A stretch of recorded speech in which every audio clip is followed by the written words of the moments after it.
Hello guys, welcome back to my channel Earth Mom Reactions. मैं हूं ज्योति और welcome है आप सभी का मेरे चैनल में नए हैं तो प्लीज़ चैनल को सब्सक्राइब ज़रूर कीजिए। वीडियो पसंद आई तो लाइक भी करिए। कमेंट सेक्शन में कमेंट करके ज़रूर बताइए कि आप सबको मेरा वीडियो कैसा लगा। आज का रिएक्शन वीडियो तो आप लोग जानते ही हैं कि किसके ऊपर होने वाला है। जो लीचड़ फैमिली कल रात से सोशल मीडिया पे अपने संस्कारों का प्रदर्शन यहाँ पे कर रही है, आज हम बिल्कुल आज हम उन्हीं के ऊपर बात करने वाले हैं, क्योंकि फाइनली आज निकल के आए हैं सुरंग में से, निकल के आए हैं आज बाहर घर के बड़े गार्जियन। तो अब आप लोगों को क्लियर हो गया होगा कि जब फसल ही ऐसा हो तो फिर गाइस फल कैसे निकलेगा, राइट। तो वीडियो को विस्तार से बिना स्किप करे हुए एंड तक ज़रूर देखना। आई एम श्योर कि आप लोगों को इस वीडियो में बहुत मज़ा आने वाला है ना। कहते हैं ना कि डे बाय डे हर किसी की पोल पट्टियाँ यहीं सोशल मीडिया पे खुलने वाली है, लेकिन इन लीचर लोगों को ना बिल्कुल भी तरस नहीं आता हम जैसे सर्विस क्लास लोगों के ऊपर, जिनके लिए वीकेंड इतना ज़्यादा इम्पॉर्टेंट होता है। मैं कल मूवी देखने के लिए गई थी फैमिली के साथ, और जब मूवी देखने के बाद आज मैंने सुबह सोशल मीडिया अपना ओपन किया तो देखा इस लीचर फैमिली ने तो वीकेंड्स ख़राब करने का ठेका उठा के रखा हुआ है कि हम ना तो खुद कभी ज़िंदगी को एंजॉय करेंगे, लेकिन हम दूसरों का वीकेंड ज़रूर ख़राब करेंगे। हम इस पब्लिक को चैन से सुकून से वीकेंड भी एंजॉय करने नहीं देंगे। तो आ गए ये लोग वीकेंड ख़राब करने, वीकेंड बर्बाद करने। तो कोई बात नहीं, जब इन्होंने आप सबका वीकेंड बर्बाद कर ही दिया है तो थोड़ा सा इनकी बोले हुए शब्दों पे इनको भी बर्बादी का स्वाद चखा देते हैं। लेकिन उससे पहले इतनी जल्दबाजी किसी चीज़ की मत कीजिए। सब्र का फल हमेशा मीठा होता है, लेकिन इस वीडियो का फल आप लोगों को कड़वा मिल सकता है। कड़वा मतलब बहुत कड़वा मिल सकता है। मिर्ची भी बराबर लग सकती है, बराबर मिर्ची लगेगी। तो इसका कोई भी उपाय मेरे पास नहीं है। जिसको जहाँ से जो उपाय ढूंढना हो, वैसे भी लोगों के पास जड़ी बूटियों का खजाना है, तो जब बहुत ज़ोर से मिर्च लगे उस समय पे कौन सी जड़ी बूटी काम आती है ये ढूंढ लेना, ठीक है। और जब बहुत कोई चीज़ कड़वी लगे उस समय पे कौन सी जड़ी बूटी काम आती है वो भी फाइंड कर लेना। लेकिन हाँ, मैंने आप लोगों के लिए कुछ बहुत अच्छी फाइंडिंग करके रखी है। तो शुरुआत करती हूँ। सबसे पहले जो फाइंडिंग मैंने अपने लिए यहाँ पर मंगाई है गाइज, ये वाले शॉर्ट कुर्ते आजकल इतने ज़्यादा ट्रेंड में आपको दिख रहे होंगे। इतने ज़्यादा लोग इनको जीन्स के ऊपर, ट्राउजर्स के ऊपर, इनफैक्ट इसको पटियाला और अफगानी सलवार के ऊपर भी पहन रहे हैं। ये है शॉर्ट कुर्तियाँ। इसके बारे में एक्सप्लेन करने से पहले आप लोग फ़ोटो यहाँ पे देख लीजिए। बहुत ज़्यादा ट्रेंड में है। इसमें पीछे से जो है फिटिंग के लिए इसमें दिए हुए भी हैं टेसल्स पीछे से। साथ में आप देख लो यहाँ पे बहुत ही प्यारे से लगा हुआ है यहाँ पे लेस वर्क। बाजू उसके फुल स्लीव्स हैं और यहाँ पे भी लेस वर्क लगा हुआ है। बहुत स्टाइलिश है गाइज। तो इसी वीडियो के कमेंट सेक्शन में मैं इसको पिन कर दूंगी, आप डेफिनेटली इसे बाय कर लेना। लेकिन हाँ, मैं पहले ही बता रही हूँ ये कपड़ा कॉटन का नहीं है, लेकिन हाँ स्टाइल भरपूर देगा। तो अगर आप लोगों को भी अपनी वार्डरोब में कुछ स्टाइलिश चाहिए तो आप इसे पिक कर सकते हैं। लेकिन इसके अलावा आजकल जैसे कि आप जानते हैं कि मैं आप लोगों को होम डेकोर दिखा रही हूँ, तो अगेन मैं आपके लिए आज फिर से 2 होम डेकोर की आइटम लेके आई हूँ, वो भी बहुत रीजनेबल प्राइस पे। तो पहली आइटम है हमारे पास ये स्टैंड। आप सोच रहे होंगे कि ये खाली स्टैंड, इसके अंदर कुछ है कहाँ? तो कोई बात नहीं, इसके अंदर कुछ है नहीं, हम इसके अंदर कुछ भरेंगे। अब वो है 2 ये क्यूट से बाउल गाइज। आपके मेहमानों की मेहमान नवाजी में आपके बहुत काम आने वाला है।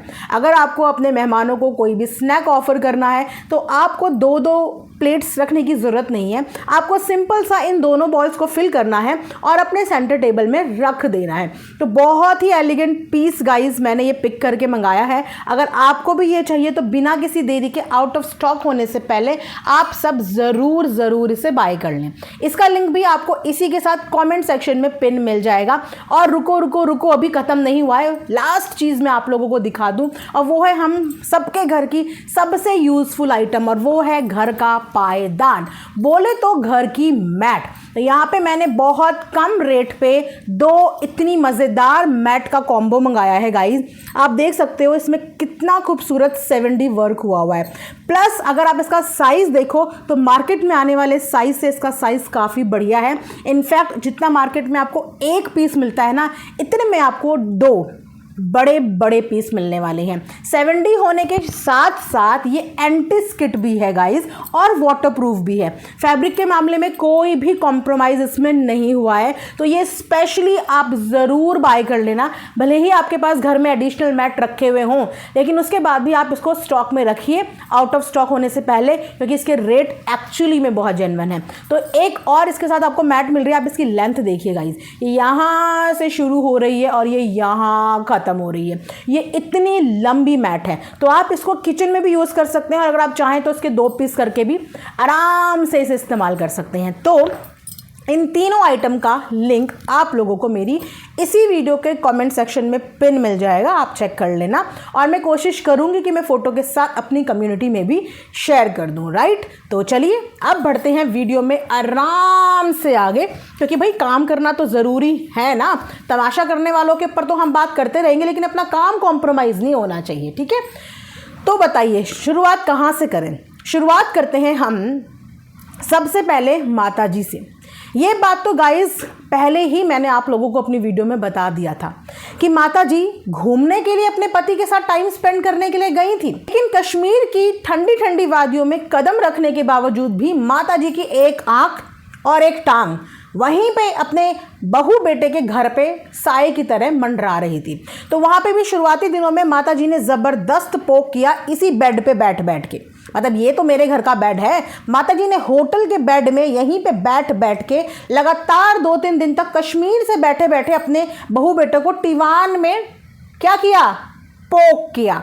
लेकिन उसके बाद कोई उनको फ़र्क नहीं पड़ा, उन्होंने इग्नोर कर दिया इन लोगों को, मतलब इग्नोर। अब उसके बाद माता जी के पास लास्ट के 2 दिन बचे थे, तो उन लास्ट के 2 दिन में माता जी ने खूब इलू इलू किया कश्मीर की वादियों में। सिकारा में बैठ बैठ के माता जी ने वहाँ पे भी नहीं छोड़ा, वहाँ पे भी माता जी का इलू इलू बरकरार था। लेकिन उस इलू इलू वाली वीडियो में भी माता जी की टॉन्ट ख़त्म नहीं हो रही थी। माता जी के थंबनेल और टाइटल पे बहू बेटों को टॉन्टिंग ख़त्म नहीं हो रही थी। लेकिन तब तक हमारे मैडम के पति परमेश्वर शांति से बैठ के अपनी बीवी की खुशी में खुश हो रहे थे कि भाई इस महीने भी 1 लाख का इंतज़ाम मेरी बीवी ने 10 दिन में कर दिया।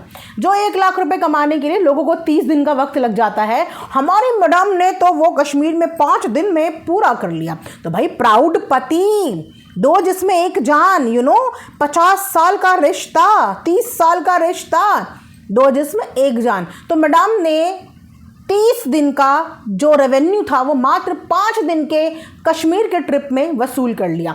वहाँ तक मैडम के पति परमेश्वर को कोई चिंता नहीं थी। एक बार भी मैडम को बोला नहीं कि मैडम पिन ड्रॉप साइलेंस। जब क्लास में बच्चे शैतानी करते हैं, शोर मचा रहे होते हैं, तो टीचर का क्या काम होता है, उनको साइलेंट करवाना, उनको बोलना कि भाई चुप हो जाओ।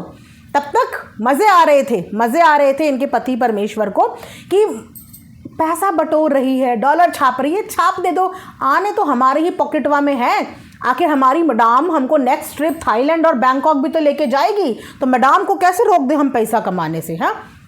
तो मैडम ने जैसे ही कश्मीर के बाहर प्रवेश किया, वहाँ से जाने के बाद भी सबको पता था कि जाने के बाद तमाशा ना करें ये लोग, ऐसा हो ही नहीं सकता। ऐसा हो ही नहीं सकता कि ये लोग यहाँ से निकलें और तमाशा ना करें। तो तंबाला की भी परिसर सीमा में प्रवेश कर लिया, पर हुआ क्या, व्यूज़ नहीं आए, फेस वैल्यू नहीं चली। बड़ के बेटे और बड़ की बहू की 1 मिलियन की फेस वैल्यू ने कोई धमाल नहीं मचाया। 2 दिन तक तो पूरी भरपूर कोशिश करी, लेकिन वो फेस वैल्यू कुछ काम नहीं कर पाई और माता जी के व्यूज़ की संख्या नीचे गिर गई।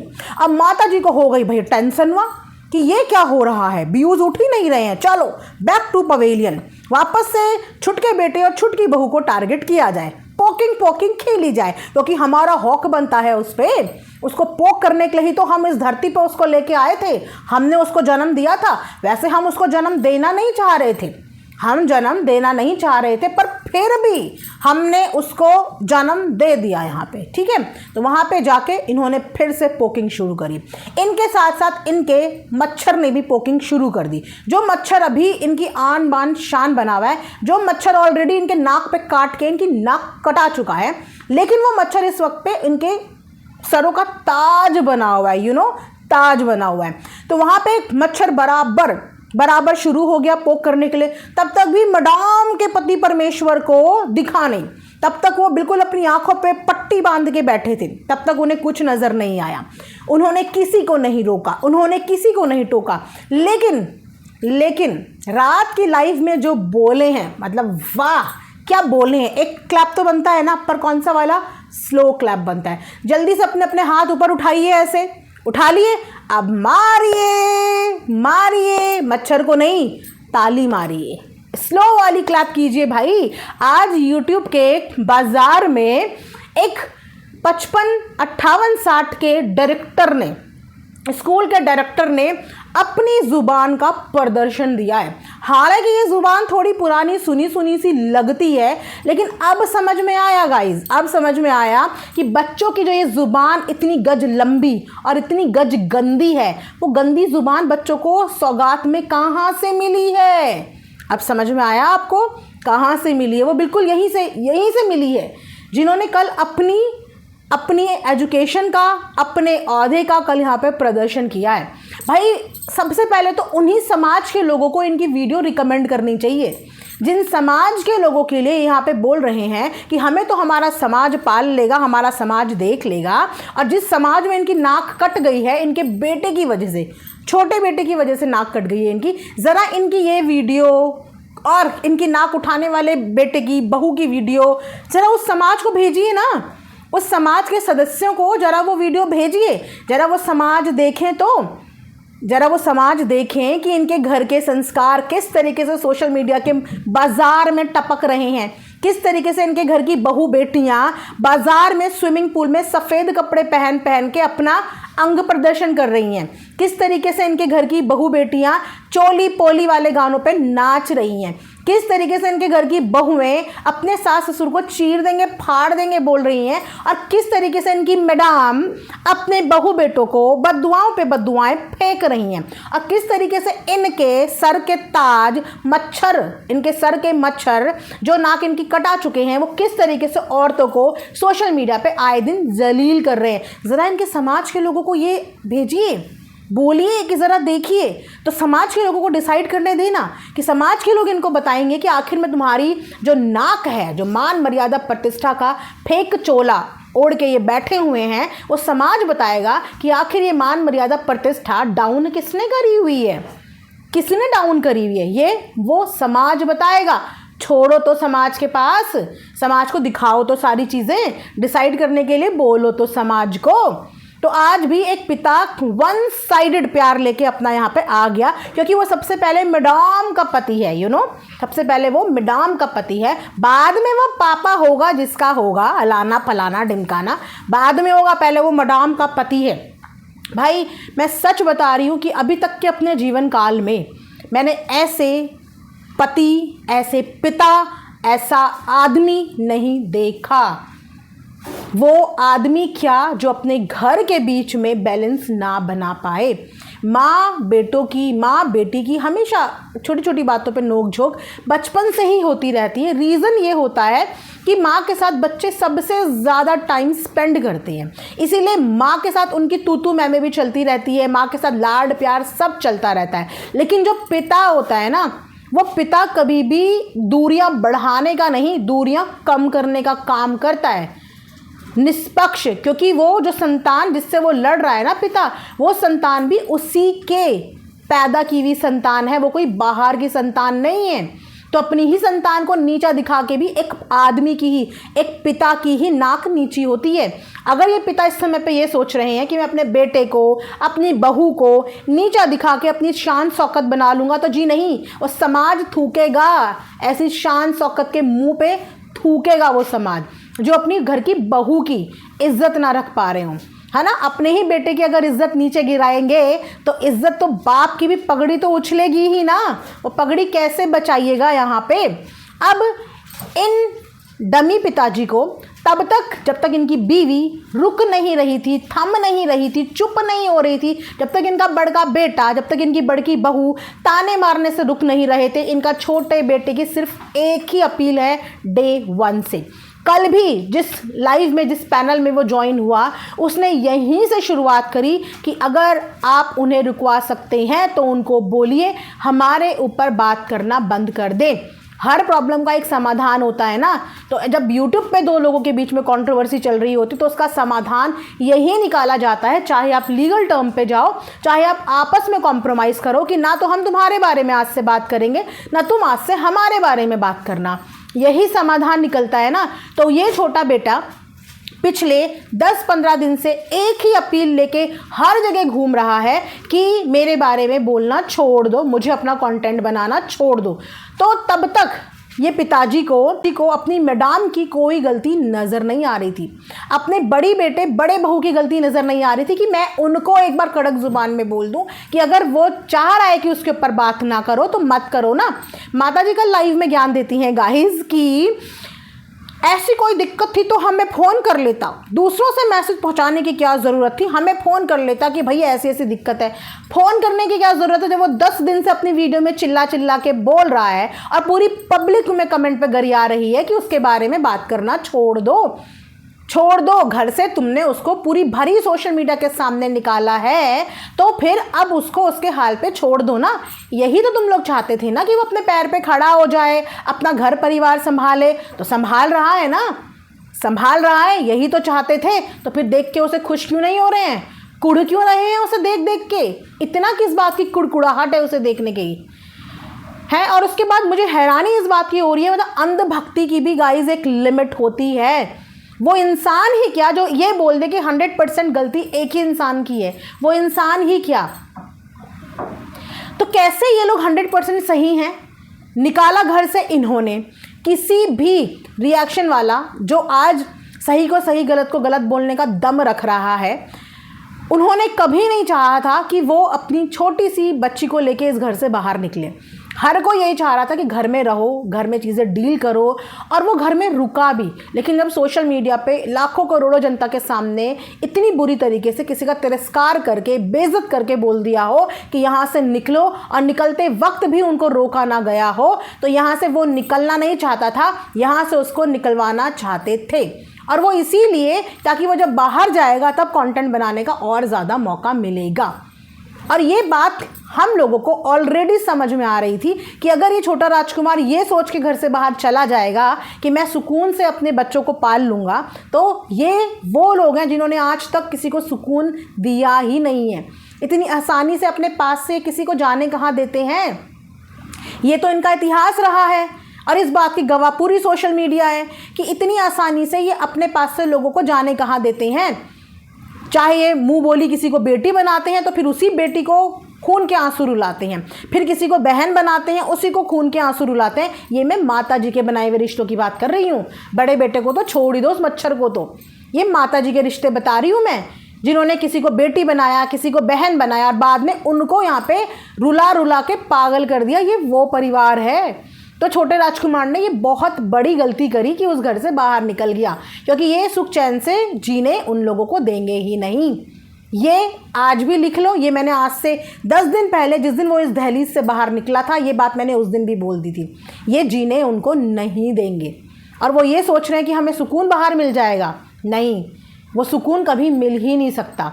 क्योंकि जो माँ सोशल मीडिया पे आके कंटेंट के नाम पे अपने परिवार का तमाशा बनाना जानती हो, वो माँ कभी भी कंटेंट से हटकर कुछ सोच ही नहीं सकती। और यहाँ पे दुनिया दे रही है माँ का हवाला, माँ का हवाला। माँ जैसे काम किए होते ना, तो माँ जैसे हक जमा के सबसे पहले तो अपने बच्चों को घर से बाहर नहीं जाने देती। अगर माँ जैसे काम किए होते, माँ जैसे काम किए होते तो अपनी गलती भी मानती और बच्चों के मन में क्या गिले शिकवे हैं वो भी सुनती। क्योंकि ऐसा नहीं होता कि एक इंसान के मन में अगर किसी को लेके खटास है तो वो यूं ही डेवलप हो जाती है। उसको भी कुछ चीज़ें बुरी लगी होंगी तो उसका समाधान कौन निकालता? ये पिताजी निकालते ना, डमी पिताजी। क्योंकि माँ बेटे की तो बन नहीं रही थी, बाप बेटे की तो बन रही थी।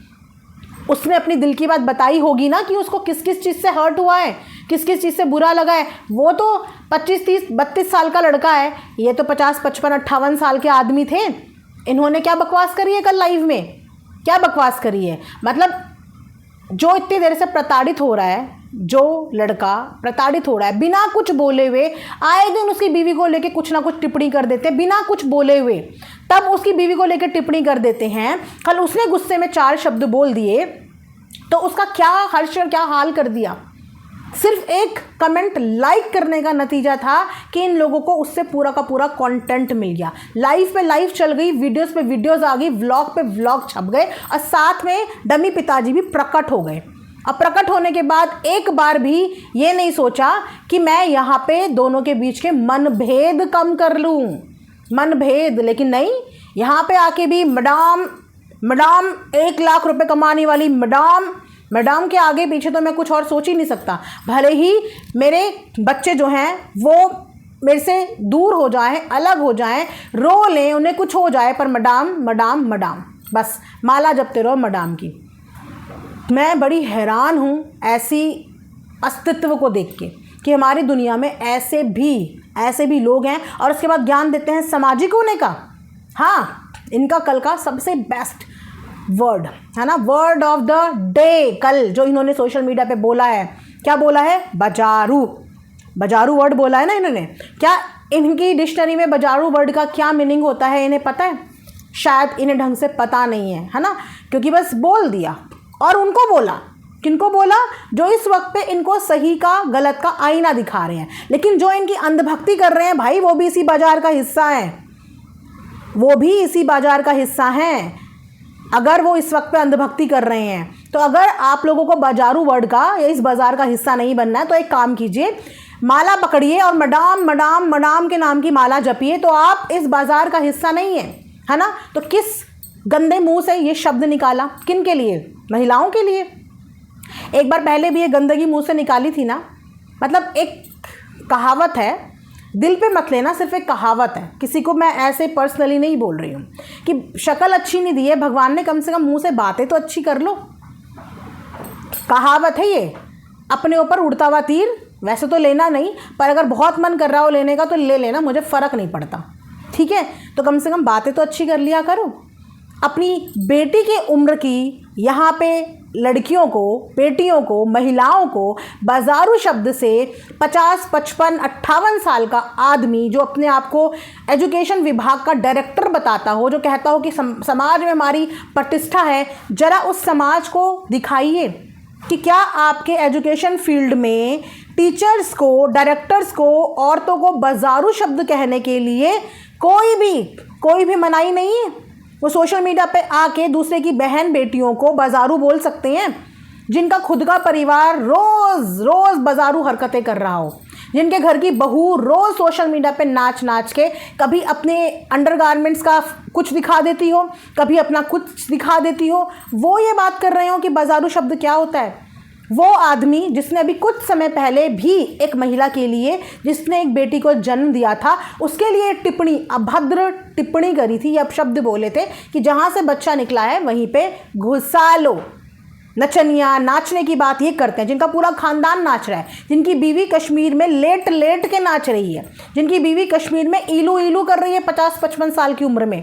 तब इनको नज़र नहीं आता कि बाज़ार के बीच में 4 लोगों के बीच में नाच कौन रहा है, अपनी इज्जत का तमाशा कौन बना रहा है, कंटेंट कौन छाप रहा है। तब नज़र नहीं आता कि बाज़ार में बाकी की औरतें और उनका परिवार नहीं है, बाज़ार में इनके घर की बहन बेटियां, इनका पूरा परिवार बाज़ार में बैठा हुआ है और बाज़ार में अपना घर का गंदगी बेच रहा है, नंगपन बेच रहा है, और वो बेच के पैसे बटोर के महल, गाड़ियाँ, प्लॉट, ज़मीन जायदाद खरीद रहा है। तो मैडम के स्वर, थोड़ा सा अपनी ज़ुबान को लगाम दीजिए, क्योंकि जिनके खुद के घर शीशे के होते हैं ना, वो दूसरों के घरों में पत्थर नहीं मारते। तो बाजारू औरतों को बोलने से पहले, दूसरी औरतों को बाजारू बोलने से पहले लाइन में अपने घर की औरतों को खड़ा करना, ऊपर से नीचे तक देखना और फिर आइडेंटिफाई करना कि असली बाजारू कौन है। ठीक है, कड़वा है ना, क्योंकि सच है और सच हमेशा कड़वा होता है। तो जैसा मेडिसिन दी जाएगी, स्वाद उससे 10x ही मिलेगा। बहुत हो गया सम्मान, लेकिन अगर किसी की बेइज्जती करोगे, औरतों की बेइज्जती करोगे, क्योंकि बेटे ने तो इस चीज़ में PhD करी ही है, तो अब पिताजी उतरे मैदान में, है ना, तो थोड़ा स्वाद आप भी लेते जाइए, क्योंकि ये वो ज़माने की औरतें नहीं हैं कि आपकी कोई भी गंदी बातें सुन के आपकी बहू की तरह खामोश रह जाएंगी और आपको जवाब नहीं मिलेगा। एक गंदा शब्द बोलेंगे ना तो उसके बदले में 10 गंदे शब्द सुनने का फिर दम रखिएगा, लेकिन हम अपने मर्यादा में रहेंगे, क्योंकि हम यहाँ पे गंदगी के विरुद्ध खड़े होते हैं, सही गलत के लिए बोलने का दम रखते हैं। बाज़ार में आके आधे कपड़े बिन कपड़े पानी में डोल डोल के गंदे गंदे सीन करके बैठ के बाज़ार में कमाई नहीं करते हैं, इज़्ज़त की कमाई करते हैं और इज़्ज़त की रोटी खाते हैं। समझ में आया? तो आई थिंक अभी के लिए इतना ही स्वाद काफ़ी था। मिलेंगे नेक्स्ट स्वाद के साथ, तब तक जिन्हें हज़म ना हो हाजमोला खा लेना।